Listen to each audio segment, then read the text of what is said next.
السلام عليكم ورحمة الله وبركاته. بسم الله والحمد لله والصلاة والسلام على رسول الله وعلى آله وصحبه أجمعين. Assalamu alaikum, everybody. Hope you guys are doing well, inshallah. Hope everybody is healthy and is staying safe, inshallah. Bi'idhnillahi ta'ala. Welcome. Monday night is Heartwork night, alhamdulillah, here at Roots. So welcome back home. We are continuing now our study of the life of the Prophet Muhammad Sallallahu Alaihi Wasallam, Seerah Nabawiyyah, the blessed biography of the life of the Prophet Muhammad Sallallahu Alaihi Wasallam, from the lens of the young professional, and trying to take benefits and extract lessons from the events in the life of the Prophet Sallallahu Alaihi Wasallam, again from the perspective of a young professional Muslim trying to benefit themselves. We just covered last week, we just finished the events of the Battle of Uhud, Ghazwat Uhud. And we talked a lot about the different events in detail that the Muslims experienced at the Battle of Uhud, including the shift in the battle, the shift in the feeling of the battle, that towards the beginning there was a feeling of winning and victory, and then there was a distinct moment in which the archers were tempted away from the command and the express instruction of the Prophet Muhammad Sallallahu Alaihi Wasallam. And as that happened, the Quraysh were able to reverse the course of battle, and they were able to take the lead and take the command of the battle. And although there was no clear defeat as there was in the Battle of Badr, there was definitely more tragedy and loss on the side of the Muslims. Now, interestingly, we left off last time in the arrival back to Medina. That what was it like for the Prophet Muhammad Sallallahu Alaihi Wasallam and the Muslims to arrive back to Medina, especially after the tragedy that they had experienced, when they were tending to the wounded and they were identifying those who were dead in the battlefield, those who had passed away. There are some stories that will absolutely just blow your mind when you read the narrations that you find in some of the Seerah books about the level of dedication that the companions had to the Prophet Muhammad Sallallahu Alaihi Wasallam. There's a companion by the name of Sa'ad ibn Rabi' radiallahu anhu, where when the Prophet Sallallahu Alaihi Wasallam had sent people to go and find individuals who were wounded in the battlefield, he was one of the individuals that was wounded, and he was fatally wounded. So he was basically passing away, and he was taking in his last few breaths. And when they found him, they told him that the Prophet Muhammad Sallallahu Alaihi Wasallam sent us to go and look for people and to see whether or not they were still living or whether they had passed away.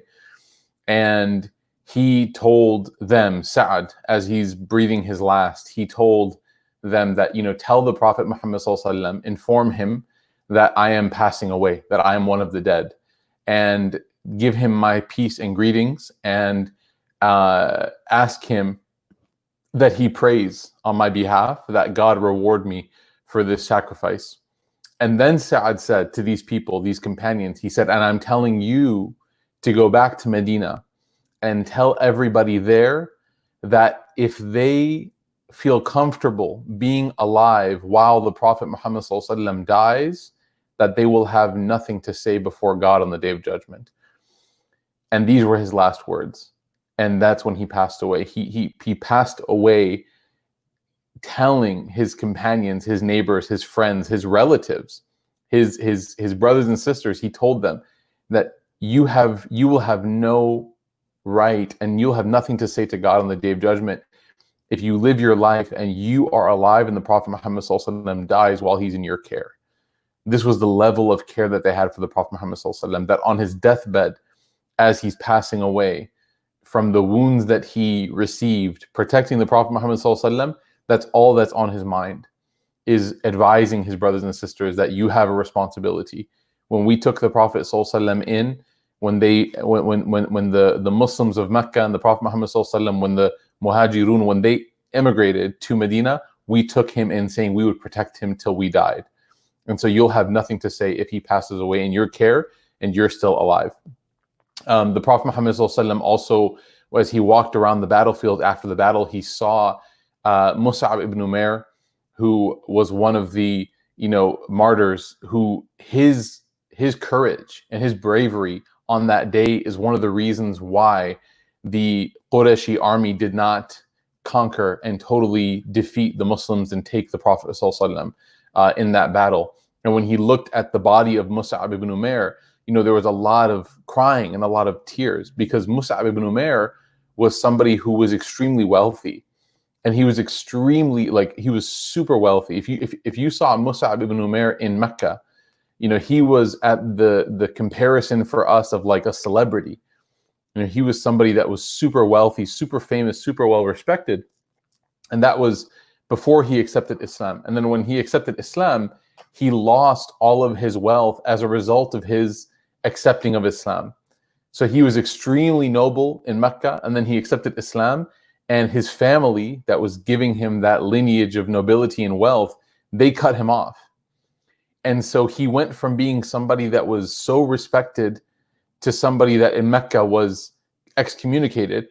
And his status, right? Obviously his status with Allah, it raised immensely, but his status with people, it dropped, and his wealth level dropped. And so he went from wearing clothes that some of the descriptions of the clothing that he had was that his clothes would drag behind him. Like, he was so wealthy that his clothing would, he would have enough clothes that he could get his clothes dirty on the dirt, on the sand, because he would just wear something new the next day. Or he'd be wearing clothes that were tailored for him from different areas, Persia or Yemen. He'd be wearing these imported clothing. Nowadays we say like a suit is made in Italy, or we say, these shoes were made with leather in London or something. It's like fancy, right? So Mus'ab ibn Umair, he had like imported clothing, and that was him in Mecca. And then when he gave everything up for Islam, he literally had nothing. He used to walk into gatherings in Medina, and some of the companions, the Muhajirun, who knew who he was in Mecca, like they knew him, those companions, they would lower their head in shame when he walked in the room. Like when he walked in the gathering, they would look down. And they looked down because they felt internally ashamed and embarrassed when they saw what he had and what he gave up and who he became as a result of that. So Mus'ab's story is a story of just sacrifice. And the Prophet Muhammad ﷺ, when he saw Mus'ab's body, he looked at him and he told him that, I saw you in Mecca and there was nobody. He was speaking to Mus'ab ibn Umair's, his body lying on the battlefield. He said, I saw you in Mecca and there was nobody who was more handsome than you. Nobody. He goes that, in Mecca, you were like, everyone was jealous of how good looking you were and how handsome you were. And he goes, look at you now. He goes, now you have dust on your head. And the Prophet ﷺ is crying as he's speaking to him. And he says, you have dust on your head. And he goes, and you have nothing but this simple cloth on your body. And the companions, when they tried to wrap the body of Mus'ab with what he was wearing and cover his body from head to toe, they tried to stretch the garment. And when they stretched it, they ran into a problem. When they covered his head, his feet would show. And when they would pull it to cover his feet, his head would start to show. And so they started to cry because they realized that this young man went from having so much. He had clothes. He had so much clothing and cloth that his clothes used to drag behind him. And he went from that status to the status of somebody who the one garment he owned, it wouldn't even cover his entire body. And so the companions were just moved to tears because they saw what true sacrifice meant, that this was Mus'ab ibn Umair. And so this was the end of this battle, beyond just being physically taxing and painful for the Muslims. For the Prophet Muhammad ﷺ, when he saw, for example, Hamza radiallahu anhu, he said, there's nothing more painful to me than seeing this. He said, this is the most painful sight that I've seen. When he saw Mus'ab, he cried because he said, you were so handsome and beautiful in Mecca. Look at what you gave up. And he was praising him. And there was a verse that was recited at the when they saw Mus'ab's body, where they said that from the believing men there are people who keep their promise with Allah. They keep their promise with Allah, because all of us, we make a promise to Allah that we believe in Him, that we value Him, and that we love Allah and His Messenger more than we love ourselves. We make that pledge, but we don't know if we would prove it every day. And some days we fail, and some days we succeed. You know, like when we wake up for Fajr, we tell Allah we love you more than sleep, right? As-salatu khayrun min an-nawm, that we love you more than sleep. When we avoid doing something haram, we tell Allah, oh Allah, I love you more than my desires. When I followed the example of the Prophet ﷺ over my own preference, I'm telling Allah, oh Allah, I love your messenger more than I love myself. So there are days that we win in our sacrifice, but then there are days that we lose. There are days where we do choose ourselves over Allah, and we do choose ourselves over the Prophet ﷺ. So this verse was recited at the site of Mus'ab because he was somebody that through and through, he chose Allah and His Messenger over himself over and over. He proved it. He proved it. And the ayah says that مِنَ الْمُؤْمِنِينَ رِجَالٌ صَدَقُوا مَا عَهَدَ اللَّهُ عَلَيْهِ, that they from the believing men, there are people, men and women, there are people that will prove, right, صَدَقُوا, that they will make tasdeeq, they will certify and verify and prove the ahd that they have with Allah Ta'ala, the agreement, the promise that they made to Allah Ta'ala. So may Allah Subhanahu wa Ta'ala make us able to keep our promise of La ilaha illallah. It's a promise, it's a pledge that we're making. And so this was a really, really painful moment. Now, we talked a little bit about the return back to Medina and how their families had been receiving reports about, you know, who was passing away and what was happening. And one of the reports that obviously was very quickly distributed back to Medina was when the rumor had spread in the battlefield that the Prophet Muhammad ﷺ had passed away. So there were some whispers and some people who genuinely still didn't know. You know, even people in the battlefield didn't know. Remember what we said when they heard the Prophet ﷺ passed away, some of them sat down. Some of them said, like, do we even fight anymore? Some of them didn't know, like, what to do. And so that rumor made it back to Medina. So there were some people there who thought that the Prophet ﷺ had passed away. And it impacted them so heavily, so emotionally, that when they were crying because they heard about their own family that had been martyred, that had been killed in battle, but when they heard that the Prophet ﷺ passed away, they were so emotionally distraught, and that when they saw the Prophet ﷺ coming, and when somebody pointed out and they said that there is the Prophet Muhammad ﷺ, there he is, because they're all waiting for the soldiers, the battle, to return back to Medina, the clans that were waiting, they were so relieved, and they were crying from happiness that the Prophet ﷺ didn't die. And there was a specific statement that we finished with last week that I wanted to go over one more time, because it just shows you again, like, it just shows you where these people were at, you know, and it gives you goosebumps, man. Like, subhanAllah, like, it makes you really realize. Amir radiallahu anha, who was from one of the tribes, one of the clans in Medina, near Medina, she had lost 3 people. She had lost her father, her brother, and her husband in battle. And she, subhanAllah, you know, like, after losing those 3, when she saw the Prophet Muhammad ﷺ still alive, she said to him, "Kulla musibatum ba'daka jalal," that every musibah, every trial, every calamity, after the calamity of losing you, like, in comparison to losing you, every other calamity is super light, you know, relative to losing you. And this is somebody who lost her husband, father, and her brother. Like, she lost people, but she was in such a state of love of the Prophet Muhammad ﷺ that she even, you know, she understood what her family, what they sacrificed their life for. She understood that, and she supported them, as painful as it was. You know, there's sometimes, you know, somebody might move, like, you have a friend of yours that you love who's moving, and you wish that they weren't moving because you love them, but you understand why they're moving. You get it, you know, you support them. So she understood why her family went out to go and fight and protect the community. And when they lost their life, she understood that. She understood, and it was painful, but she understood it. But the idea of losing the Prophet ﷺ was so painful to these people that, comparative to losing their own family, losing the Prophet ﷺ was much heavier for them, because that was their direction. That was where they were going. And I wonder, subhanAllah, sometimes, like as young professionals or as people trying to make it, in the West, in this world, like how many times we would choose ourselves over the Prophet ﷺ, and how many times like the loss of our faith is not considered a heavy loss for us. Like the loss of like a job, the loss of, anything, they're heavy. Those losses are heavy, but the loss of our faith, sometimes like we don't let it weigh on the scale as much as it should. And we wonder why the companions had such great faith. It's because maybe they were able to prioritize and weigh these things out properly. They were able to appreciate their faith because in their scale internally, it weighed a lot. It weighed a lot.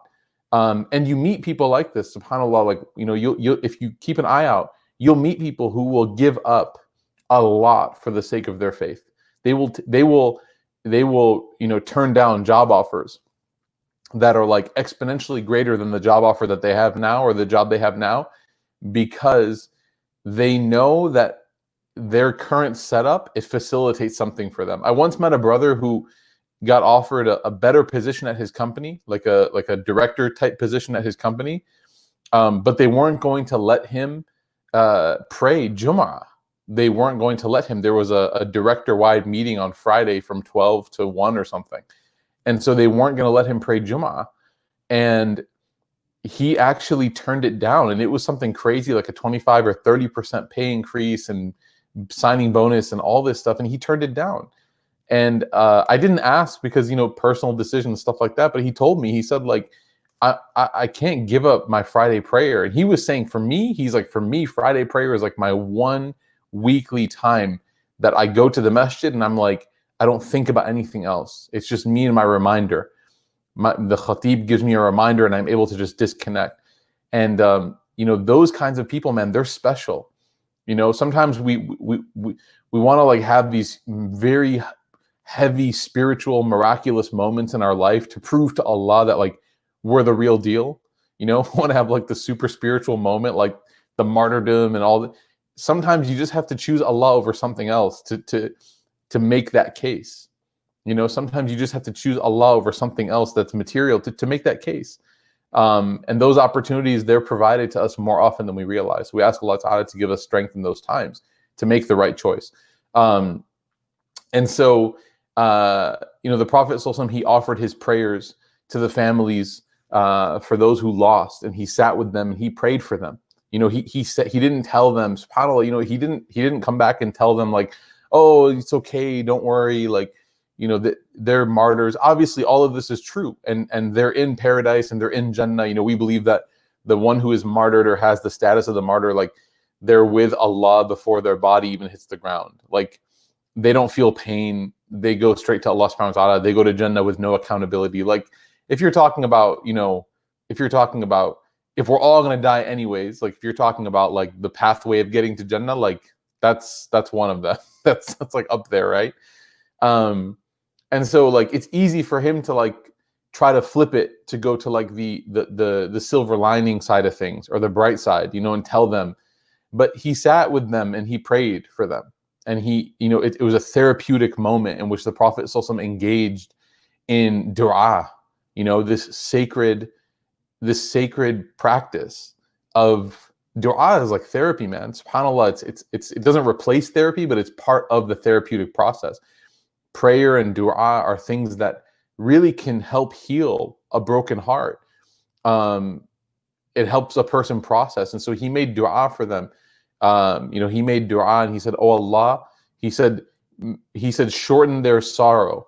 These people, like these families that you see who are crying because they lost their family, he said, make their sorrow short, make their sadness short. He didn't tell these people not to be sad.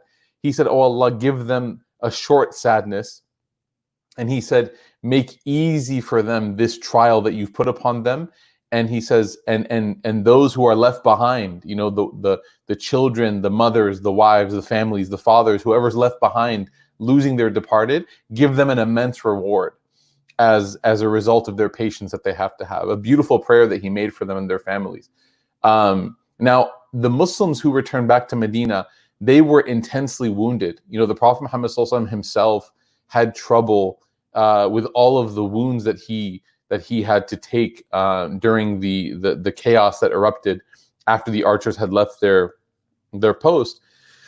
He was wounded badly to the point where it was even difficult for him to get off of his horse by himself. He needed the help of Sa'd ibn Ubadah and Sa'd ibn Mu'adh radiallahu anhuma. He needed their help to get off the horse. And even when the prayer was called, when Bilal made the adhan for Salah, radiallahu anh, to come to the prayer, it took the Prophet ﷺ a while. There were a lot of people who were very injured, and so this was like a very, very weak point. They were very vulnerable. The Muslim community was very vulnerable at this moment. Now, remember, we talked about the culture of Medina was something that was interesting and unique and challenging because you had Quraysh in Mecca. You had some tribes around Medina that were not Muslim, but they were friendly. There was like agreements and things like that. Then you had the group inside of Medina, the Muslims. Then you had the hypocrites who externally appeared Muslim but did not support the Muslims. Remember, they abandoned the Muslims on the way to the battle. And then you had some of the other not Muslim tribes, Banu Nadir, Banu Qaynuqa, well, at this point you don't have Banu Qaynuqa anymore because they were kicked out because of their treachery, but you have Banu Qurayza and Banu Nadir. So you have some other people, and not all of them have the best at heart for the Muslims. Not all of them have that. And so the Prophet ﷺ, along with this immense burden of handling this tragedy in Uhud, he had to also process a lot of the risk and the threats that could have been developing. Because when they're at their weak point, if anyone has any ill will, now is the chance, right? Now is the time for them to try to launch an attack. Because the Muslims coming off of Badr, they were like super riding high and everyone was shocked. Arabia was shocked because how were these ill-equipped small group of Muslims able to win the battle against Quraysh, who were much more in number, much more in equipment. And now that this is happening and this news, Uhud, is spreading, a lot of the people in Arabia, especially in the area of Medina, are thinking to themselves, okay, so it was a fluke. Badr was a fluke. Like, the Muslims really aren't who they say they were. And so the Prophet ﷺ, realizing this, does something very interesting. And this again shows you that a huge lesson, just in even your own life, in even your own productivity. Obviously, this is talking about like national security. If we were going to phrase it to something that we were going to try to analogize with the Seerah, this is talking about the security of Medina. But generally speaking, he does something very interesting. What does he do? He calls all the soldiers from Uhud, and he calls them all back, and he says, we have to go out for another expedition. We have to go out for another ghazwa. This is like 3 days after Uhud had ended, after they arrived back. So they're still like nursing their wounds. They're still trying to get better. So what on earth is happening? Well, the biggest risk at this point to the Prophet ﷺ, when he's assessing risk, the largest risk that he is thinking about is the Quraysh. They only lost like 24, 25 people. The Muslims lost like 70-ish people. And so he's thinking, if they want to, they can just turn around and launch another attack on us, and we're wounded. A lot of our people have passed away. A lot of our great fighters have died. The ones that are still alive are injured. So we would basically be at like our weakest point. And so what he does is he says, we need to go out and do something in order to preemptively protect ourselves from what inevitably will be like their counterattack. And remember, he grew up with these people. He knows the Quraysh. He knows how they think. He knows Abu Sufyan, right? So he understands that this is something that they're thinking about. So he calls out everybody, and he only calls out those people who took part in the Battle of Uhud. Now, what happens? Abdullah bin Ubay, he comes to the Prophet ﷺ. Remember Abdullah bin Ubay, the hypocrite. He comes to the Prophet ﷺ, and he brings his people, and he asks the Prophet ﷺ if he can join whatever this new plan is. And remember, the Prophet ﷺ is in a place of weakness in the sense that his army that he's gathering, they are all injured. So he's in a place of vulnerability, meaning that anybody who's just thinking about numbers is going to think, yeah, if Abdullah bin Ubay comes, 300 people, like, yeah, come on, we need as many as we can get. But the Prophet ﷺ says no. He actually says no. And one of the reasons why he says no is because the Prophet ﷺ did not want to give him the ability to rehabilitate his image because of what he did was so treacherous to the Muslim community. So he wanted, this wasn't a time for Abdullah bin Ubay to come and try to fix things, right? This was sometimes when it comes to a conflict and something that has to be resolved, you have to have closure with the first part before you can move on to the next part, right? Like you can't just try to make up for things right away. Sometimes you have to actually, no, let's sit down and talk about what happened because we can't move on from that. You can't just quickly cover that up and move on. So Abdullah bin Ubay is trying to kind of like sneak in, and the Prophet ﷺ says, no, we're only going to take those people who actually came with us. The other thing that's important too is that as an ummah, we've never been impressed by quantity. We've never been impressed by that. We are an ummah that is impressed by the quality of people, not the quantity of people. Even in whatever realm you want to talk about, it's all about the efficiency and the quality of the individual. It's not about the quantity. It could be a person could have a job that is very well paying. A person could have a job that is like, in terms of income, in terms of income ability and earnability through the roof. But if their quality of life is bad because they don't like the quality of people around them, they don't like their work environment, they don't like then it's not going to make up for that. And so the Prophet ﷺ here is teaching us as people to never ever fall for the trick of looking at quantity instead of quality. That quality is really what's going to give us a better experience. And here he turns down much more quantity for the sake of preserving quality of that group. That the group that I have, they have never disappointed me. They didn't abandon us, right? Maybe they didn't listen to my order in the battlefield. That's one thing, but they came with us. They were there. They fought next to me. They defended me. They fought for each other.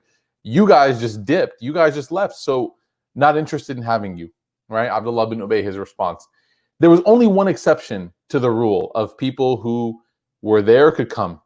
So the Prophet ﷺ called for people who were there in Uhud. Okay, and there was only one exception, and that was Javid bin Abdullah. Javid bin Abdullah was one of the closer companions to the Prophet ﷺ. You'll hear a lot of his name will show up in a lot of hadith narrations as one of the narrators. He is somebody that was very faithful and very loyal to the Prophet ﷺ. So the question then begs to be asked, like, why wasn't he there? He wasn't there because his father asked him to stay back and look after their family. His father wanted to go out to the battlefield, and so his father asked him to stay back and look after the family.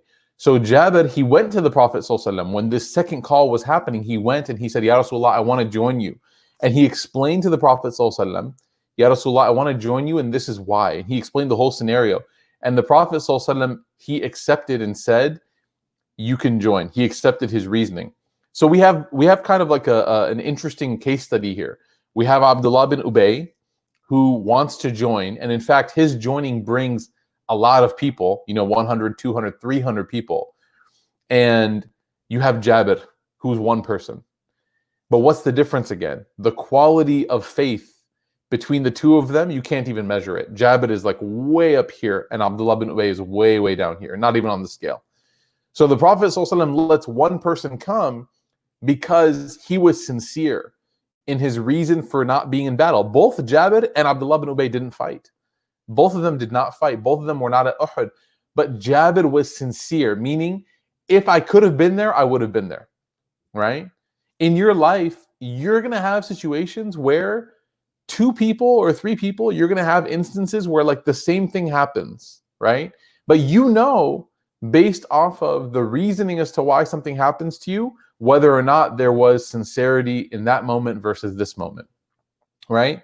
So you're going to have to be able to assess that. It's not fair for us to treat everybody the exact same when the circumstances were different. See, the Prophet ﷺ is like a master psychologist. He understands the psychology behind sincerity and why people do what they do. And if he were just a utilitarian pragmatist and he just said, no, if you weren't there, you can't come, that was the general rule. But Jabir comes and he explains himself. This kind of ultra, authoritarian type leadership where no excuses are made and nothing, it's not from the Prophet Muhammad ﷺ. His character was always willing and always soft, always willing to hear people out, always willing to listen to things, and to hear people's, excuses and reasons to see the legitimacy and the sincerity behind them. So Jabir was able to come. So they went to a place called Hamra al-Asad, which Ghazwat Hamra al-Asad, which is the name of the battle, actually. And it wasn't really much of a battle. So what happened? It was actually more of like a strategy. It was like a war game almost. So the Prophet ﷺ goes out and he takes all of his companions who went with the Battle of Uhud, and he tells them all to gather as much wood as they can. He says, gather as much firewood as you can. So they all did. And then when the nighttime came, when Asr and Maghrib time came, he told the companions to take fire and to firewood, and to go and to light as many fires as they could, like across the horizon. What's happening here?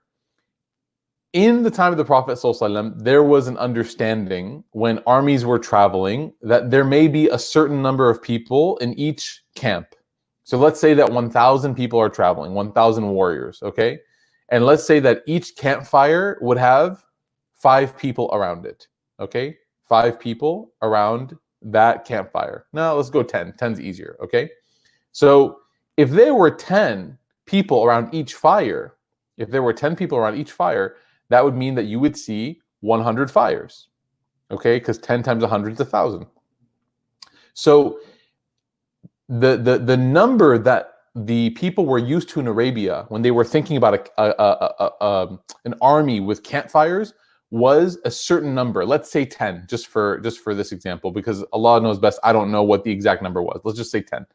So what the Prophet ﷺ did, this is genius, by the way, he told each companion to light a fire themselves.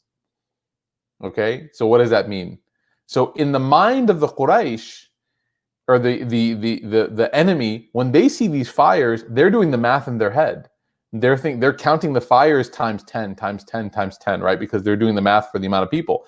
But on the Muslim side, they know it's only one person per fire. Okay, so now if there are 1,000 fires, let's say, or 500 fires, they're thinking, oh my goodness, 500 fires, that's 5,000 people. How did they gather 5,000 people, right? How did they get that many people?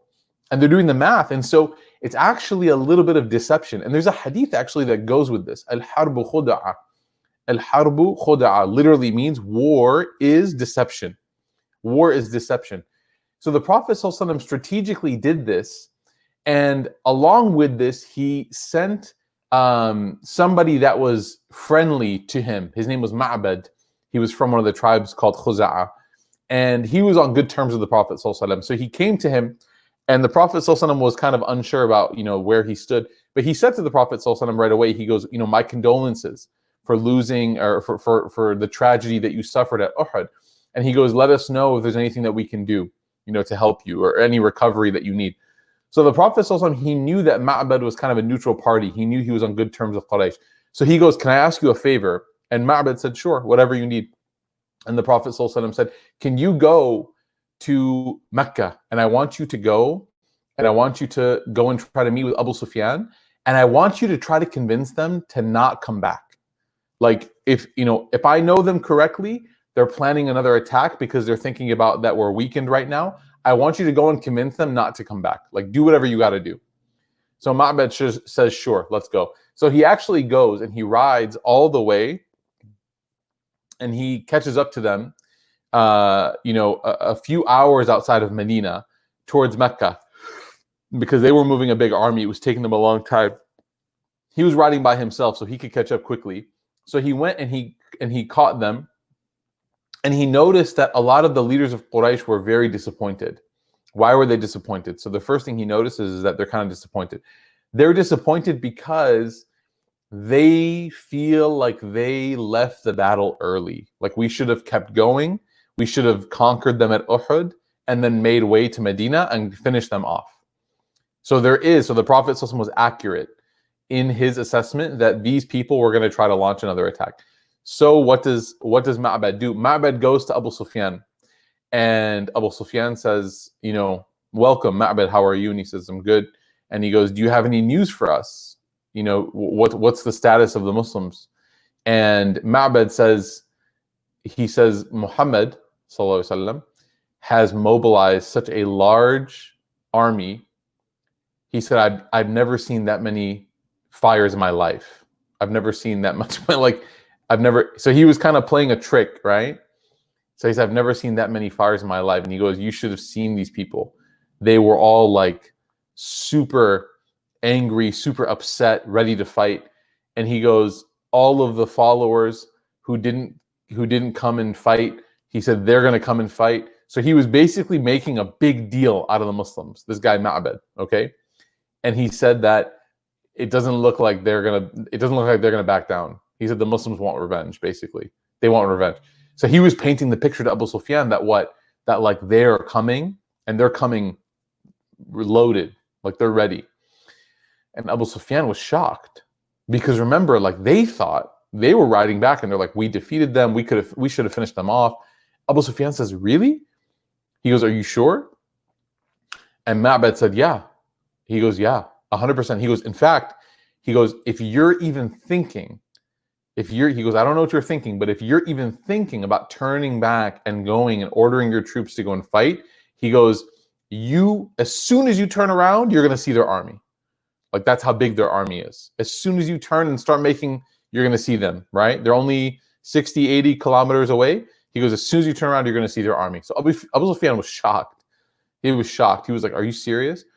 So he asked Ma'bad straight up, he goes, do you think that we should even consider going back and attacking? Like, that's something we were thinking about. Do you think we should consider? And Ma'bad said, I would not advise that.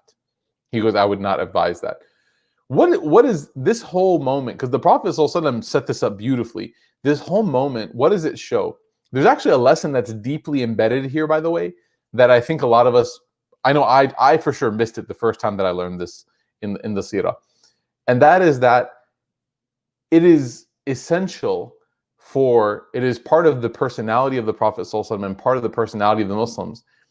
Obviously, protection, self-defense, preservation is clear here. But what else is very clear here is that the Prophet ﷺ doesn't want any more bloodshed at all. He doesn't want any more bloodshed whatsoever. If the Quraysh were to come back and fight, Allah Ta'ala could send down, angels, miraculous fight again, Battle of Badr, round 2. The Muslims could win. It's not a guaranteed loss. But the Prophet ﷺ doesn't want any bloodshed. And so what is being done here, like what is being utilized to avoid any more bloodshed whatsoever, is this strategy, this psychological strategy that the Prophet ﷺ is employing to try to keep them away. And this is actually from even the tradition and the legal code of the Muslims, is that violence is something that is not permissible unless it is the last resort in preserving something or someone's life. But violence, right, even the hadith about striking the face of another person, that it is impermissible to strike the face of somebody. Think about that. It's not talking about like swords and guns. It's talking about even your hand. You can't use your hand to strike someone's face, right? A slap or a punch or whatever, it's impermissible, generally speaking, unless, of course, there is like a self-defense element that is being introduced. So when it comes to the idea of engaging in warfare, the Prophet ﷺ is not looking forward to violence, right? He's not looking forward to that. He even, would, as the Muslims in some battles in the history of Islam, as they would be, happy and celebrating the killing of people, the killing of the people who came to fight the Muslims, he would actually remind them, like, we're not here to celebrate, right? We're not here to like celebrate the death of this random person. That's not why we're doing this, right? We're doing this to protect ourselves and to protect the faith. So that's number one, right? That there was an element of strategic sort of war strategy psychologically that was happening in order to protect the Muslims. Okay. And the other thing, obviously, is that the Prophet ﷺ is preemptively trying to protect his community in a very, very, in a way that is full of intelligence. The trick that the Prophet ﷺ did with the campfires was something that shows, again, his acumen and his understanding and how he was able to manipulate something in order to protect his community. And so this is, again, something that the Prophet ﷺ, he himself, along with God's divine aid, he himself, ﷺ, was still always thinking. He was still strategizing. He didn't just say, you know what, God, like, just defend us, just take care of us. He actually had that thought that he put in it himself, ﷺ.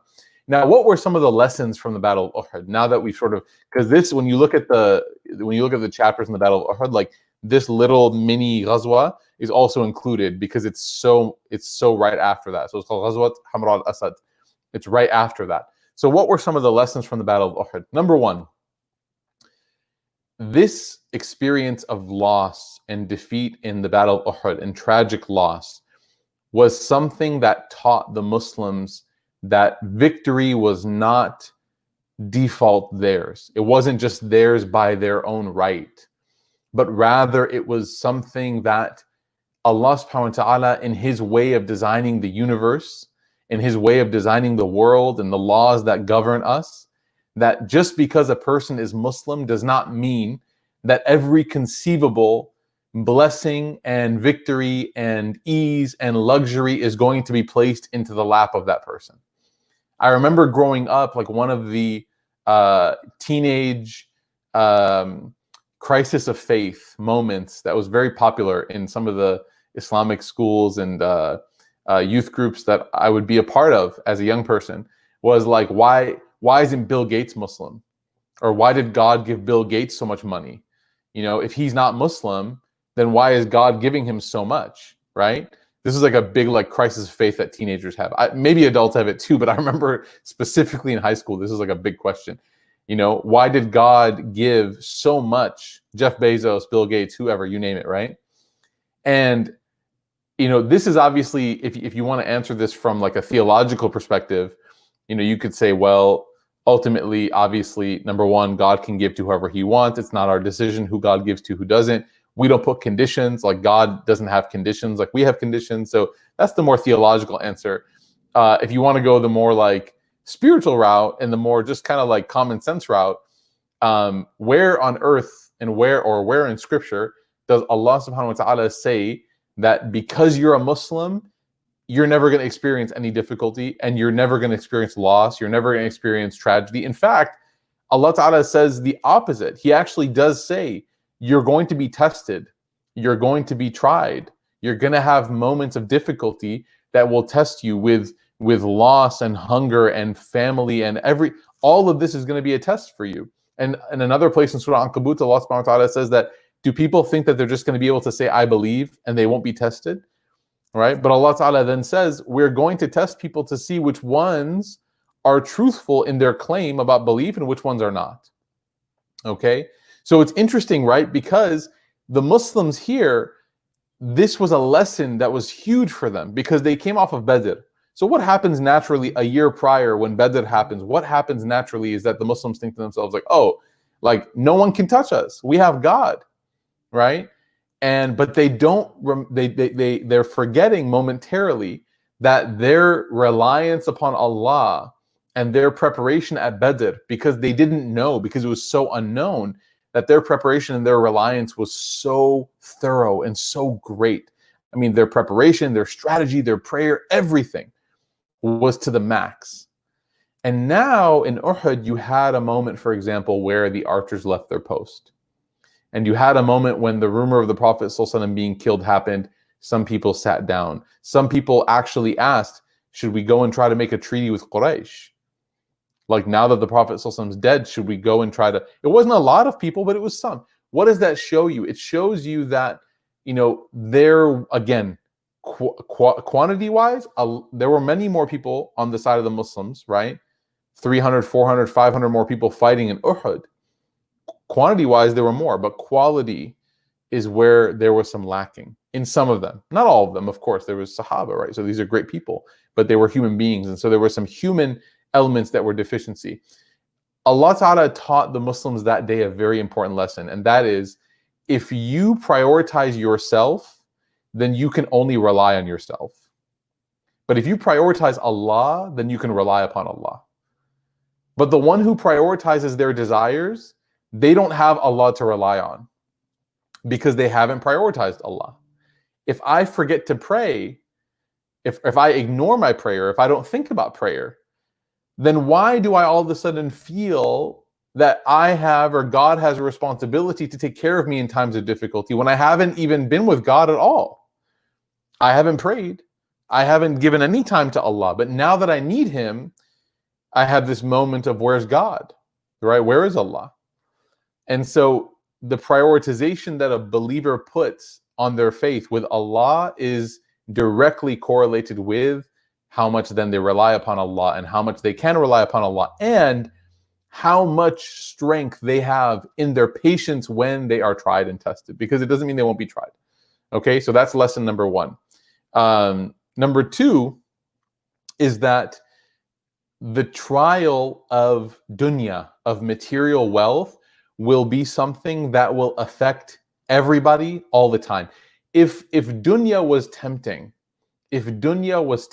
to to companions of the Prophet ﷺ during the middle of battle, okay, if material wealth was tempting to companions who lived with the Prophet ﷺ alive during a battle, then don't you think it will be tempting to you and me, who live 1400 years later, and the only battle we're fighting is whether or not we want to have, trying to hold off another dessert or another, like, those are the battles that we're fighting, like, obviously I'm not downplaying people's real struggles, but you know what I mean, relative to being in a battlefield. Okay, so we should never live our lives with an assumption, a faulty assumption, that we are somehow inherently protected from the dunya, that we, if anyone ever tells us that, or if we ever tell ourselves, I'm not tempted by these things, that's a sheer lie. Okay, we may not feel the temptation in that moment, but everyone has their own, desires and indulgences in dunya, and everyone has to know those things. You have to know what it is that your nafs, the weakness of your nafs is. You have to know that. If you don't know that, then you won't be able to protect yourself when you're tempted, if you don't know that. So, for example, and this is a really easy example, Fajr prayer is a struggle for a lot of people. A lot of people also want to stay up late and watch TV or watch Netflix or something. Again, as long as it's not haram, not a bad thing. In fact, you could even spend that time with your friends, with your family, with your wife, with your kids, whoever. But staying up late will directly impact your ability to wake up and pray Fajr before the sun comes up. So if you don't think about that weakness of staying up late, you're never going to succeed in waking up for Fajr. But what you have to do is actually, now some people, they can get 1 hour of sleep and wake up for Fajr and they're good. Right? That's not most people, but that's some people. So maybe staying up late is not a weakness for them, but for some people it is a weakness. So what does that mean? That means that you have to attack that weakness and protect yourself from ever coming into that. Okay? Some people know, if I don't pray right when Asr comes in, I'm going to miss it. If I don't pray right when Dhuhr comes in, I'm going to miss it. That's your weakness. You have to know that. If I delay it, I'm going to miss it. It's 1:40, I'm free, I don't have anything pressing and urgent right now. Let me get up and make wudu and pray. Because if I don't, I know that conference calls, work meetings, deadlines, kids, meal prep, all this is going to get in the way. And before I know it, I'm going to hear the adhan for Asr. I'm going to say, man, I missed Dhuhr today. Right? So you have to know your weaknesses. If you don't know them, how are you ever going to protect yourself from those weaknesses? So this was something that was also very important. One of the lessons that they learned. Another lesson was that the Prophet Muhammad ﷺ, again, quality over quantity. In the most difficult moment of the battle, he only had a handful of companions that were there to protect him.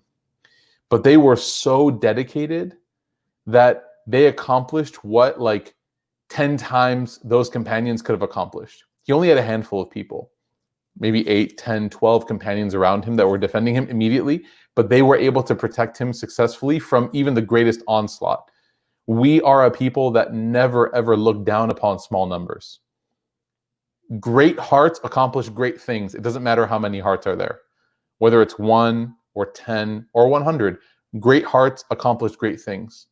Numbers are irrelevant. We believe that Allah Ta'ala is the one that controls everything. We don't think that numbers matter more than hearts. The next lesson, number 4, is that this is an example that the scholars, they teach us, and I'll end with this today. The scholars say that the Battle of Badr taught the Muslims a valuable lesson, and that lesson was La ilaha illallah. The Battle of Badr taught the Muslims what? There is no God but Allah. Because they showed up and they did not think that they were going to win. They did not think they were going to win. They thought they had no chance. I mean, they were so overwhelmed, right? The only thing that they thought was going to give them victory was Allah. They didn't think that their numbers were going to help them win. They didn't think that their weapons, their shield, anything, nothing else was going to help them win except for Allah. And they won. So the scholars of Seerah, they say that Allah taught them the meaning of La ilaha illallah. What does that mean? La ilaha illallah is like Badr. Like there are moments in your life where you're like, I don't have anything but you, Allah. I don't have anything but you. I don't have the resources. I don't have the time. I don't have this talent. I don't have this. But oh Allah, I have you. And oh Allah, I'm just going to depend on you.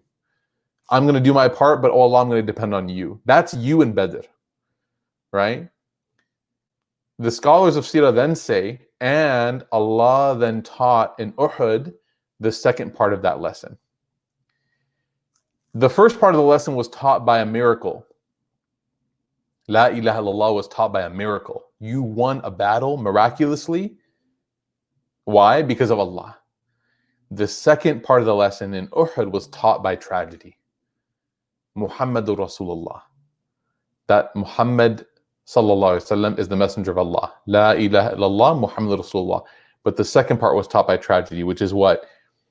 This is the messenger of Allah. And if you ever ignore his preference and his advice and his command for yourself and your own command and your own preference and your own desire, when you ignore him, you're just putting yourself on a path to pain. At the beginning, it might feel great. You know, when those archers were leaving the mountain and they were rushing towards the material, the shields and the swords and the money, I'm sure it was exciting. You know, they're seeing the Muslims win. They're seeing all this wealth. I'm sure it was exciting. But what happened? Before you know it, chaos, tragedy. All because of what? Because they abandoned the Prophet Muhammad sallallahu alaihi wasallam's advice. How many times in our life are we going to have that lesson taught to us over and over and over again? You know, one thing that happens a lot of young people get into relationships before marriage, and it's just a reality that we have to deal with. But I always tell them, I say, look, if you really want to marry this person, if you really love this person and you want to marry them, do it according to the way the Prophet ﷺ taught you. Because the worst thing you can do if you love somebody and you want to marry them is go outside of the pathway that the Prophet ﷺ taught us. Because it's going to lead to a lot of hurt and confusion and mixed expectations, and basically you're giving away what Islam gave you a pathway to achieve what you want, which is a relationship. Islam gave you a pathway to that. But it gave you a very protected pathway to that, to make sure that you don't get hurt along the way. And if you leave that, you're opening yourself up. There's a vulnerability that you're opening yourself up to. How many people have been hurt? I remember there was a person that he was dating this girl for a long time. They wanted to get married. They didn't end up getting married. It ended up really bad, heartbreak. And he was crying to me so hard. I remember, I'll never forget, he was crying so hard.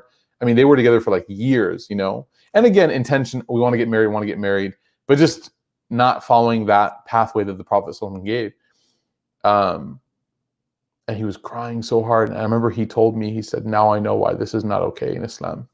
He said, now I know why these relationships are haram. He said that. He goes, because during that time, like, it's fun, of course, like, you know, you're in love and you spend time with the person that you love. And he said, but this pain is so hard. He goes, like, I literally can't even imagine my future. I'm just so devastated. And even if I recover, he said, I have so many memories with this person that if I do meet somebody else and we get married, like, am I ever going to be able to forget her? Because I had this 4 years, 3 years, 2 years with this person. Like, am I ever going to be able to move on? This is just one example. I'm not trying to pick on relationships. I know it's tough, right? I know it's difficult. I got married in college for a reason, right? Like, I got married in college for a reason. I was like, I want companionship now. And alhamdulillah, you know, it's not for everybody, but we were able to pull it off, alhamdulillah.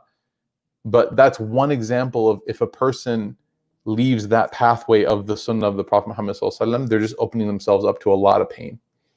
And that was the lesson that Uhud taught, that if you ignore the Prophet ﷺ, if you choose yourself over him, you're going to put yourself in those situations. And all of us are at risk for this, whether it's how we operate our relationships, whether it's how we are at work, whether it's, you name it.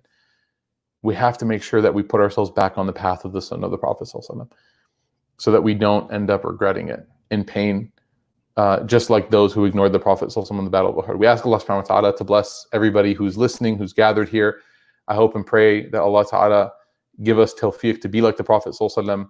And I hope that these sessions truly are, you know, heart work for us. You know, this is heart work. It's not meant to be comfortable all the time, but we're hoping that at the end of each session, whatever we talk about, whatever we go through, it helps us get better, inshallah, especially as young professionals and Muslims.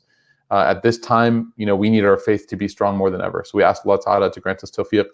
Barakallahu feekum, everybody. Jazakumullah khairan. If you're not already a sustainer of Roots, we'd love for you to join us and partner with us at rootsdfw.org/sustain. Any dollar amount matters so much to us, and it helps us, alhamdulillah. So we really, really appreciate it. Love you all for the sake of Allah. I hope you guys are doing well, inshallah. I'll see you tomorrow at 5 p.m. for Perfecting the Prayer. We're going to be reading from Imam Ghazali's text on perfecting our prayer. It gets really good. Tomorrow is the virtue and the merit of sajda, prostration. Very powerful. So I'll see you guys tomorrow at 5 p.m. inshallah. Barakallahu feekum, everybody. Assalamu alaikum wa rahmatullahi wa barakatuh.